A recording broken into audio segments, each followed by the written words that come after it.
번째 종목부터 만나볼게요. LG 에너지 솔루션이고요. 매수가는 59만 7천 원, 보유 비중 15% 들고 계십니다. 따상을 기대하고 시초가에 질렀습니다. 이렇게 문자를 주셨는데요. 이번 주 10% 하락하면서 마감이 됐어요. 네. 어떻게 매수가 회복이 가능할까요? 야, 참 따상에 들어간 게 그 연기금 참. 말고는 뭐 거의 없을 것 같은데 네. 연기금 관계자였나 아이고. 그런 생각도 드네요. 네. 참 예전 같지가 않아요. 지금 예전 같지가 않고 그래 LG 에너지 솔루션 다 외국인은 다 지금 연기금한테 떠넘긴 거예요. 네네. 근데 아직도 걔네들은 지금 처음에 이제 상장 공모 물량 받을 때 의무 파격을 좀 많이 안 했어요. 뭐 몇 개월 있다 팔겠다. 그런데도 굉장히 좀 많이 받았고 네. 아직도 물량의 상당 부분이 좀 있습니다. 근데 뭐 제가 보기에는 뭐 한 40만 원도 좀 각오는 해야 돼요. 예, 그 잠깐 깨지는 거. 거기서 좀 덜 팔겠죠. 네. 예, 거기서 또 이제 그동안 못 샀던 애들이 막 들어오면서 거기가 이제 바닥 좀 지지를 해주면서 한참 있다가 이 기간도 또 먹어야 되거든요. 예, 먹기 위해서 또 끌어올릴 겁니다. 그래서 기회는 오는데 거기서 쏙지 마시고 쏙지 마시고 뭐 한 50만 원 중반 정도 반등 오게 되면 그때는 파세요. 그때 파시고 네. 자 에너지 솔루션 이거 상장하면서 시장 진짜 많이 망가졌어요. 맞아요. 그러니까 이게 이제 100조짜리가 됐잖아요. 100조짜리 상장하면서 사실 올해 이익 얼마 안 나요. 네. 진짜 정말 잘 되면 한 1조 정도 나올 겁니다. 근데 100조가 넘어요. 100조 시가총액 전체 시가총액 끌어올려 버리고 이익은 쬐까만큼 나고 네. 그러니까 시장 떨어지는 게 어떻게 보면 당연한 거죠. 너무 고평가로 지금 돼 있고 뭐 나중엔 좋아지겠죠. 나중에 뭐 그러니까 LG 에너지 솔루션이 한 10조는 나와야 이게 정상화가 되는 겁니다. 시장에. 네. 10조는 나와야 되는데 그거는 좀 한 2, 3년 후에 일이기 때문에 이게 참 계륵이에요, 진짜. 계륵보다 더 네, 한숨을 답답합니다, 계속해서 쉬셨는데요. 답답해요. 예. 그럼 40만 원이 깨질 수도 있겠다. 허나 기간 예. 조정 후에는 조금의 기회가 올 것이다. 이런 말씀이시죠? 예. 네, 대표님께서는 어떻게 보시나요? 일단은 왜 이거를 이 가격에 들어갔는지 참 이해가 안 뭔가 가고. 용감해요, 진짜. 첫 번째는 근데 어떻게 하겠어요 이제 저질러졌고 네. 결단은 내리신 거고 네. 물은 엎질러졌어요. 시간은 정말 많이 걸릴 거예요. 원래 소문난 장치에 먹을 거 없다 이런 얘기 많이 듣잖아요. 다 알고 있는 종목이고 너무 뜨거웠던 종목이고 그리고 저는 이 종목이 SK 하이닉스보다 시가총액이 크다는 것에 대해서 외국인들 시각에서는 이쪽보다는 SK 하이닉스로 달라붙을 것 같다는 생각도 들거든요. 근데 일단은 시간은 엄청나게 걸릴 건데 물량을 추가는 절대로 하지 마세요. 절대로 건들지 마시고 본인은 뭐 이거 이겨낼 수 있으면 나는 뭐 그 마음을 비워놓고 살겠어. 뭐 이러면 뭐 저는 뭐 신경 쓰지 않을게요. 근데 그렇지 않은 이상은 본인 스트레스 계속 받을 수 있으니까 물량 추가하지 마시고 저는 그냥 보유하시라.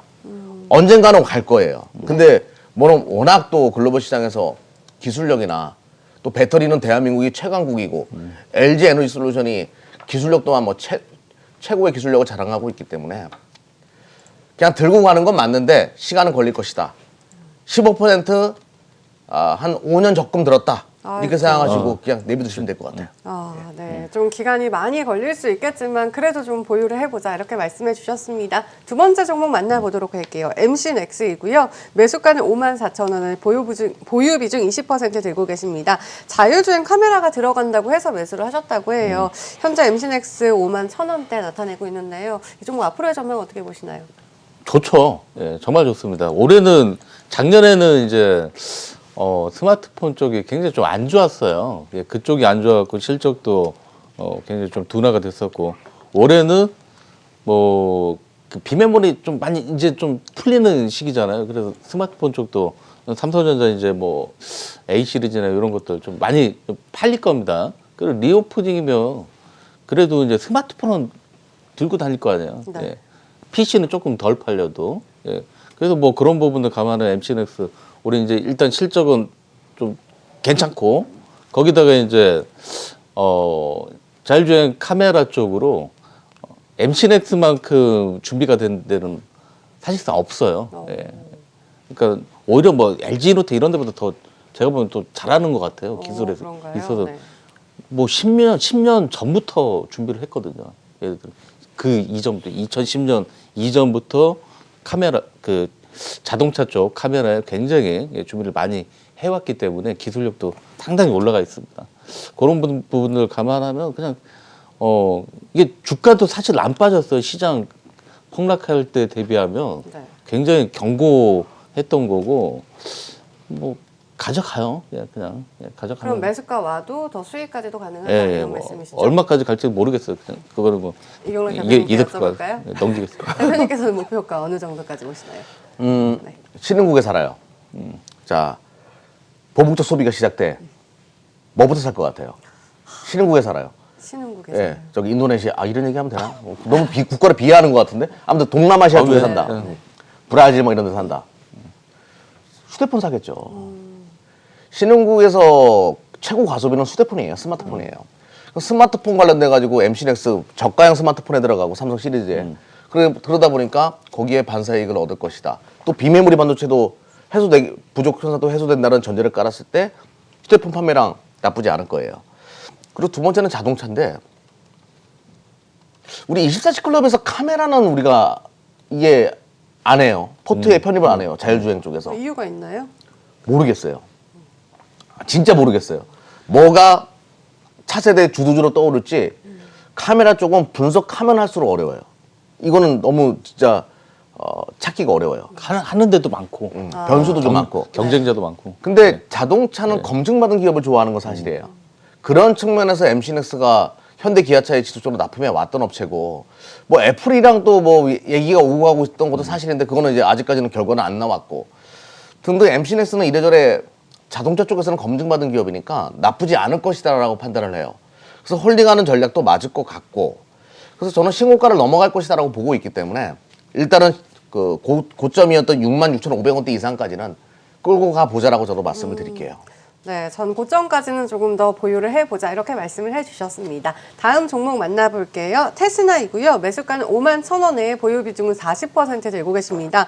두 분 덕분에 큰 수익을 내고 다시 한번 매수를 하셨다고 해요. 근데 이번에는 이제 좀 손실 구간에 계신 것 같은데요. 최대 주주가 바뀌었다고 하는데 괜찮을까요? 어떻게 보시나요? 이전에 뭐 최대 주주는 뭐 이상한 좀 와이팜이라는데 한번 좀 그 계약까지 갔다가 일단 그 부분은 이제 빠그라들었습니다. 빠그라들었기 때문에 그러니까 테스나 올해 엄청 좋아요. 네. 좋을 거고 작년에도 괜찮았고 올해도 이건 뭐 그냥 꾸준히 찍히는 겁니다. 삼성전자 물량 받아갖고 테스트해갖고 갖다 주고 그걸 계속 이제 하는 건데 올해 뭐 시스템마다 삼성전자 시스템마다 2배는 좋다고 해요. 2배는 좋다고. 그럼 테스나 당연히 좋을 건데 근데 이게 문제는 이제 또 이제 팔리는 문제가 있을 거예요. 팔릴 때 그 누구한테 팔리는지가 중요한 거죠. 또 이상한 뭐 와이팜인지 뭐 이상한 그런 회사에 또 팔리게 되면 네. 그런 게 된다고 하면 주가는 좀 더 떨어질 거고. 근데 뭐 그게 아니라 좀 뭐 테스나가 좀 괜찮은 중견 코스닥이나 뭐 코스피에서 중견 업체 뭐 대기업이나 이런 쪽으로 좀 가게 된다고 하면 주가는 좀 굉장히 좀 좋을 수가 있습니다. 실적 면에 있어서는 올해 전혀 문제가 없다. 오히려 실적 대비하면 지금 주가는 좀 하단에 좀 있다. 이렇게 좀 보고 실적 있습니다. 대비 저평가되어 있다 이런 말씀이신 것 같아요. 아까 전에 대표님께서 방송 전에 실적이 깡패다 이런 말씀하셨잖아요. 그럼 네. 이 종목도 깡패일 수 있겠네요. 네, 일단은 뭐 M&A 이슈는 그건 우리가 뭐 알 수 있는 그쵸. 건 아니니까 그 변수를 뭐 하지는 말자고요. 네. 실적 가지고만 얘기한다라고 하면 삼성이 진심으로 다가서고 있는 것 중에 하나가 이미지 센서가 있어요. 파운드리는 TSMC가 꽉 잡고 있고 그거를 잡기 위해서 삼성이 공격적인 투자를 하고 있잖아요. 거기에 또 2등으로 자리 잡고 있는 것 중에 하나가 또 이미지 센서가 있거든요. 이것도 소니가 꽉 잡고 있는데 삼성이 시장 점유율 진짜 많이 뺏어왔어요. 지금 25%? 그 삼성의 이미지 센서에다가 왜 이렇게 진심이냐? 이 이미지 센서가 자율주행의 핵심이거든요. 조금 전에 우리가 카메라 관련돼 가지고 어디가 잘 될지 모르겠다 이런 얘기를 하잖아요. 근데 카메라에 들어가는 이미지 센서는 삼성이 세계 시장을 장악할 것이다라고 이건 자신 있게 말씀드릴게요. 삼성전자가 여기에 외주 테스트 업체가 태생하기 때문에 당연히 실적은 성장할 수밖에 없는 거죠. 이거는 자율주행 관련돼 가지고 또 스마트폰 판매량 증가와 또 있습니다. 5G 칩도 얘네가 테스트해주고 있기 때문에 5G 시대 안테나 좀 보지 말고 테스나 봐도 돼요. 모바일에 들어가는 칩 얘네가 또 테스트해준다. 테스나가 그렇게 되면 실적이 안 좋을래 안 좋을 수가 없는 거니까 저는 그냥 가져가셨으면 좋겠고 이런 거는 삼성의 이미지 센서 투자 확대 자율주행 시대의 뭐 최대 수혜주 이런 관점으로 테스나 이런 종목 산다음에 올리는 게 아니에요. 타는 것도 아니고 그냥 가져가는 거예요. M&A 돼가지고 잘 되면 뭐 땡큐 한 거죠. 뭐 안 된다라고 하더라도 뭐 기업은 계속 성장하는 거니까 이런 것들은 장가지를 다 비우고 산업 구조적으로 성장할 수밖에 없는 한 분야이기 때문에 계속 홀딩하는 전략이 좋을 것 같습니다. 네, 알겠습니다. 이렇게 테스나까지 종목 고민 해결해 드렸는데요. 지금도 문자창 활짝 열어놨으니까요. 문자샵 8181번으로 많은 참여 부탁드리겠습니다. 계속해서 문자가 많이 들어오고 있는데 다른 종목 살펴볼게요. 첫 번째 종목은 셀트리온입니다. 매수가는 21만 4천 원이고요. 보유 비중 20% 들고 계십니다. 현재가 15만 원 선 나타내고 있는데요. 저는 이 종목 남일 같지가 않은 것 같아요. 정말 어떻게 해야 좋을까요? 그러니까 지금 네. 그런 이상한 문제들만 없다면 뭐 대주 문제라든가 또 이번에 또 회계 문제까지 또 발생됐잖아요. 그러니까 요즘 뭐 시장에서 그런 것들이 발생되면 또 무서워요. 예. 그러니까 셀트리온도 만약에 이제 그 문제만 없다고 하면 빨리 이제 그게 해결이 돼야 되겠죠. 주가는 여기는 너무 많이 뺐습니다. 지금. 네. 예. 그러니까 본연의 그런 뭐 바이오 시밀러 같이 그 레키노나 뭐 이런 것들 제외하고 본연의 뭐 시밀러 바이오 시밀러 요거 가치까지 다 그 이하로 또 지금 떨어진 거예요. 그 사고 가치 네. 그 이하로 떨어진 건데 일단은 그 부분은 어떻게 될지 모르겠어요. 예. 어떻게 될지 모르겠고 잘 해결이 되면 주가는 분명히 본인이 샀던 가격 이상으로 올라올 겁니다. 근데 그게 해결이 안 된다고 하면 참 계속 이러겠죠. 예, 네, 계속. 그럼 대표님께서는 좀 지금이라도 뭐 대응책을 어떻게 마련해야 된다 보시나요? 줄여야 돼요. 예, 비중을 줄여야 그거는 된다. 우리가 알 수가 없잖아요. 예, 알 수가 없고 미리 그러니까 뭐 기업을 마냥 믿고 갈 수도 없고 네. 요즘 뭐 시가총액 코스닥에서 미리 회사도 뭐 그런 문제가 불거 하루에 뭐 20% 30%씩 떨어지는데 네. 예. 그러니까 뭐 그거는 우리가 알 수 없는 부분이기 때문에 줄여는 놔야 된다. 비중을 그렇게. 좀 축소해 보자. 예, 그럴 수밖에 없습니다 지금은. 예. 대표님께서는 어떻게 보세요? 저희 네. 솔직하게 저랑 김주욱 대표님 바이오 잘 알아요? 알고 싶은데 알면 공부할수록 이거 수능을 다시 봐야 의대를 가야 되나 뭐 그런 생각을 좀 그러니까 합니다. 네. 저희 같은 경우에는 네. 그러니까 저 같은 경우는 또 완벽주의자적인 성향이 좀 있어요. 모르면 네. 공부를 해요. 근데 공부해도 모르겠으면 안 해요. 약간 그런 케이스예요, 바이오는. 네. 근데 셀트리온은 공부를 많이 했어요. 네. 그래도 불안해요. 그래서 저는 뭐 셀트리온 저보다 더 많이 아시는 분들이 많이 계실 겁니다. 뭐 권 대표님도 계시고 네. 그런 분들의 의견을 참조하는 것이 더 맞을 것 같고 뭐 유튜브나 이런 데 많이 올리시니까 저는 근데 기술적으로나 뭐 시장에서의 지금 현재 관점으로 봤을 때 반등은 나올 거예요. 근데 반등이 나온다라고 해가지고 정리를 안 해서는 안 될 것 같아요. 원래 또 한 번 이제 악재가 터지게 되면 추가적으로 하락을 하거나 아니면 시간을 끌 가능성이 높기 때문에 18만 원 이상이 온다라고 하면 분할 매도로 접근을 하셨다가 좀 다른 섹터, 좀 변수가 없고 확실하게 좋다라고 할 수 있는 것들 그런 쪽에서 좀 승부를 보셨으면 좋겠습니다. 시간 또한 돈이니까 좋은 종목이고 뭐 시장에서 기대 심리도 크고 훌륭한 기업인 거 알아요. 하지만 주식은 내가 돈을 벌기 위해서 하는 거잖아요. 18만 원 이상 오게 되면 상당히 많은 매물이 깔려 있기 때문에 거의 구간에서 물량을 줄여가지고 차기 주도주로 전환하는 것이 좋지 않을까. 뭐 이렇게 말씀드려 볼게요. 네, 변수가 크기 때문에 기술적 반등이 나온다면 좀 정리를 해보자 이렇게 말씀을 해주셨습니다. 과감한 결정이 필요할 것 같습니다. 두 번째 종목 살펴볼게요. 네이버이고요. 매수가는 36만 7천 원에 보유 비중 15% 들고 계십니다. 코로나 때문에 언택트 뭐 이런 쪽으로 네. 쭉 올라왔다가 지금 다시 쭉 내려가고 있습니다. 이 종목 역시 조금 많이 빠진 감이 없지 않아 있는 것 같은데요. 어떻게 보시나요? 그 미국에서 이제 기술적 빠지면 우리나라에서 팰 거는 이제 네이버, 카카오 아니겠습니까? 예, 거기에 따라서 이제 온몸으로 이제 주가 하락을 이제 맞은 거고. 근데 지금은 과해요. 예, 지금은 과합니다. 그래도 이제 카카오보다 네이버가 좀 낫다는 거 뭐냐면 네이버는 상장 안 시키잖아요. 예, 상장 안 네. 시킵니다. 라인 있어요. 예, 네이버도 라인 있고 일본에뭐 있고 다 있는데 상장 안 시키고 앞으로 상장 계획은 좀 없을 것 같아요. 네. 예. 그럼 네이버는 그래도 카카오보다는 훨씬 나은 입장에 있고, 작년에 잘 했어요. 예, 올해도 잘 할 겁니다. 컨텐츠 쪽 정말 많이 투자를 하고 있고, 예, 뭐 쇼핑 쪽에서도 낮고, 그렇다고 하면 뭐, 여기서 더 빠지진 않을 것이다. 빠지지 않을 것이고, 또 뭐 인플레나 뭐 이런 부분 해결해서 금리도, 뭐 생각보다는 뭐 좀 덜 올라갈 것이다. 뭐 이런 것들이 되면 주가는 올라갈 거예요. 네. 예, 올라갈 거고, 좀 장기적인 관점에서 좀 봤으면 좋겠네요. 카카오면 팔라고 하는데, 네. 네이버는 예, 좀 어. 용서를 좀 해주고 싶네요. 네, 여지를 카카오보다 두고 훨씬 싶어요. 좋다. 좀 네. 장기적으로 바라보자 말씀해 주셨고요. 대표님께서도 카카오보다 좋다 이렇게 보시나요? 뭐 네. 물적 분할 안 하면 생큐예요. 지금은. 그렇죠. 네. 예. 좋은 기업이에요. 물적 분할 안 하면 생큐 베리 감사고. 근데 저는 먼저 이제 이 성장주 쪽이 무너지기 시작한 게 언제부터였는가를 보게 되면 작년 12월 달부터예요. 그죠. 지금 이제 2개월 정도 됐어요. 금리 인상으로 인해 가지고 성장주가 빠져야 된다는 논리는 2개월이면 많이 해묵은 거예요. 시장의 또 분위기가 또 달라질 수가 있어요. 기업 본연의 가치에다가 뭐 이제 포커스를 두자 또 이런 식으로 이제 시장 판세가 2월달 넘어오면서 달라질 수가 있기 때문에 이제는 그 악재는 다 주가에 반영되어졌다. 어떤 성장주에 대한 논리는. 그럼 얼마까지 바라볼 수 있는가에 대한 부분을 이제 이야기 드려야 될 텐데 먼저 이제 거래량이 터지면서 밀렸던 구간 차트 한번 보면서 말씀드려보죠. 여기부터 이제 이 날짜가 1월 4일부터입니다. 1월 4일부터 미끄러지기 시작했고 거래량이 터지면서 미끄러지기 시작했던 구간. 근데 여기에 아이러니하게 갭이 두 개나 발생해요. 근데 하단 갭은 메웠어요.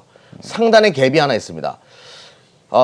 파생 트레이더들 입장에서 이제 주식 선물이나 뭐 이런 종목을 파생으로 만드는 사람들 입장에서는 지금 매물벽이 36만 5천 원이에요. 요 정도까지 36만 원 이상까지는 땡길 수가 있기 때문에 본인이 매수한 가액보다는 조금 적다라고 하더라도 36만 원 이상부터는 물량을 줄여놓고 좀 대응을 해보자. 포트 비중은 많지는 않지만 여기까지 반등 나왔다가 다시 무너질 가능성이 높아가지고 일단 파생적으로 바라봤을 때는 트레이딩적으로 바라봤을 때는 36만 원 이상에서 물량을 줄이는 것이 맞다. 지금 일단은 기다려달라 이렇게 말씀드릴게요. 네, 일단은 36만 원까지는 충분히 올라올 수 있을 것이다 이렇게 말씀을 해주셨습니다. 다음 종목 만나볼게요. 파트론이고요. 매수가는 11,200원에 보유 비중 25% 되고 계십니다. 힘든 시장 속에서도 잘 버텨준 종목입니다. 다시 52주 신고가를 향해서 달려가는 모습인데요. 어떻게 좀 전고점을 뚫고 올라갈 수 있을까요? 어떻게 보시나요? 뚫는 척은 할 겁니다. 뚫는 척을 할 것이다. 거고. 네.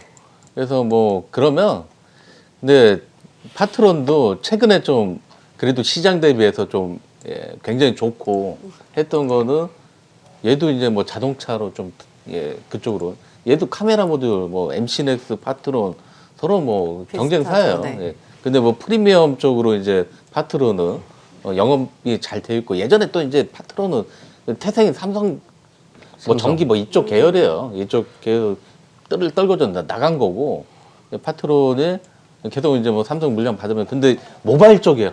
거의. 예.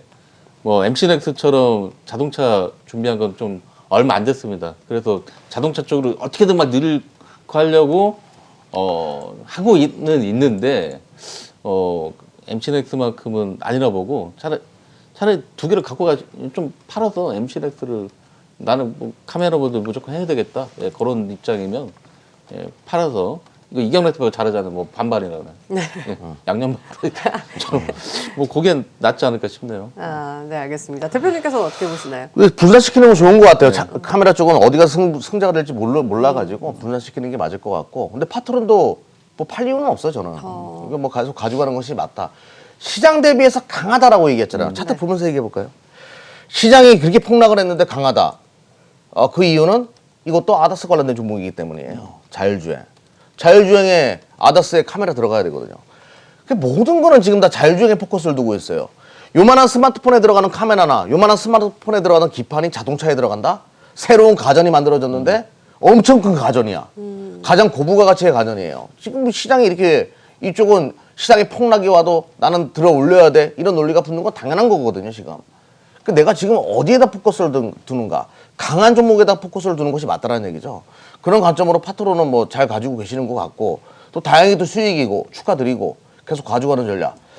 뭐 자금 더 끌어다가 MC넥스 사는 것도 나쁘지 않을 것 같고, 요거 좀 올라오면 팔아가지고 MC넥스로 같이 합치는 거 그것도 나쁘지 않을 것 같고, 뭐 자화전자를 사든 나무가를 사든 자율주행 관련된 카메라들은 좀 분산할 필요가 있다. 이렇게 말씀드리면서 계속 홀딩하는 전략이 좋을 것 같네요. 네, 알겠습니다. 홀딩 전략 제시해 주셨습니다. 다음 종목 만나볼게요. 아모레 퍼시픽이고요. 매수가는 21만 500원을 보유 비중 30% 들고 계십니다.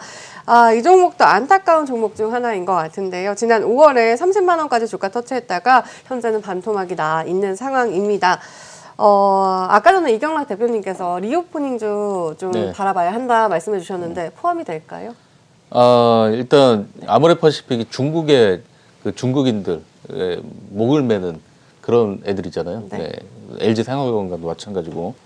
그러니까 중국이 소비가 꺾였어요. 예, 작년에 이미. 근데 그게 뭐 꺾인 이유를 보자고 하면 이게 뭐 베이징 올림픽 때문에 그런 거예요. 뭐 제로 코로나 그것 때문에 어떻게든 자기네들은 아무 문제 없다. 그거 보이기 위해서 꺾어놨고 뭐 도시 그냥 우리나라 그 뭐 서울 정도 경기도 정도 되는 곳을 완전히 그냥 봉쇄시켜버리고 그건 뭐 소비가 되겠어요. 예. 그러니까 뭐 얘네들 실적 나쁘고 근데 그거는 주가에 이제 반영은 된 겁니다. 그럼 뭐 언제 반등하느냐? 올림픽 끝나야 돼요. 예, 올림픽 끝나고 그런 것들이 되면 뭐 아모레 퍼시픽도 주가는 다 왔어요. 예, 바닥은 다 왔고 그게 되면 이제 기술적 반등, 뭐 그런 기대감, 뭐 중국 소비에 대한 기대감. 올해 사실 진짜 중국 소비 기댈 수밖에 없어요 시장에 우리가 기댈 게. 네. 예, 그거를 보면 뭐 반등은 나올 것이다. 기회는 한번 먹을 수 있는 기회가 아니라 손실폭을 굉장히 수 좀 있는. 줄일 수 있는 기회는 올 것이다. 이렇게 이제 말씀을 드릴게요. 네, 반등은 나올 것이다 이렇게 말씀을 해주셨는데요. 어떻게 보시나요? 먼저 이제 네, 뭐 중국 경기에 대한 얘기는 하셨으니까 이 중국 화장품 관련된 기업들의 또 문제가 있다라고 하면 짝퉁. 그러니까 비슷한 상품들을 또 계속 내놔요. 현지 로컬 업체들이. 네. 그러니까 경쟁 심화가 이루어질 수밖에 없고 뭐 아모레퍼시픽이 하이브랜드 쪽에서 뭐 그래도 하이엔드 시장에서 명성이 있다라고 하더라도 중국도 뭐 그런 식으로 계속 내놓으니까 경쟁 구도 심화. 이런 우려감이 있는 거 맞고 일단은 저는 근데 뭐 가져가는 전략은 맞는 것 같아요. 어차피 리오프닝 시대에 열리게 되면 화장품 바르는 건 증가할 것이고 중국에서도 뭐 국내에서도 마찬가지고 등등 반사이익을 얻을 것이다라고 봐요. 근데 종목이 과연 아모레퍼시픽이 정답인가에 대한 부분은 저는 물음표가 있어요. 그러니까 몰라요. 어디가 이길지 모르니까 차라리 중국의 로컬 업체들 OEM, ODM 해주는 코스메카 코리아 그런 것들이랑 좀 양분해가지고 가져갈 필요가 있을 것 같아요. 그래서 저는 아모레퍼시픽 반등은 나올 거고요. 19만 원 정도 오게 되면 물량을 절반이라도 줄여가지고 코스메카 코리아 같은 이제 중국의 로컬 업체들 막 신생하는 조그만 업체들이랑 막 OEM 해주는 업체 있거든요. 같이 가져가는 전략이 참 좋을 것 같아요. 오히려 그런 전략으로 좀 대응해 보셨으면 좋겠습니다. 네, 아모레퍼시픽 중국의 ODM 업체와 함께 가는 그런 종목들과 조금 같이 가져가 보자 이렇게 말씀을 해주셨네요. 다음 종목도 살펴보도록 할게요. 대한항공입니다. 매수가는 37,700원이고요. 보유 비중은 40% 들고 계십니다. 반등이 좀 크게 나와줬어요. 6%대 반등을 해주면서 이번 주 마무리를 했는데요. 이 종목 역시 리오프닝 관련주잖아요. 어떻게 보시나요? 사실 뭐 리오프닝의 꽃이죠.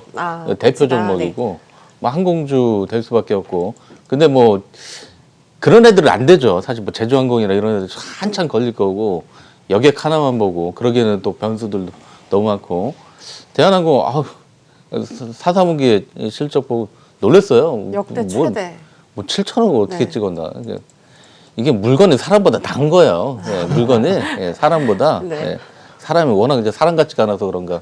자, 뭐 이런 거 보니까 대한항공. 근데 지금 올해 1분기에도 뭐 물류 대란은 계속 이어지고 있습니다. 네. 예, 계속 이어지고 있고 뭐 이게 6천억, 7천억대 계속 찍을 것 같아요. 예.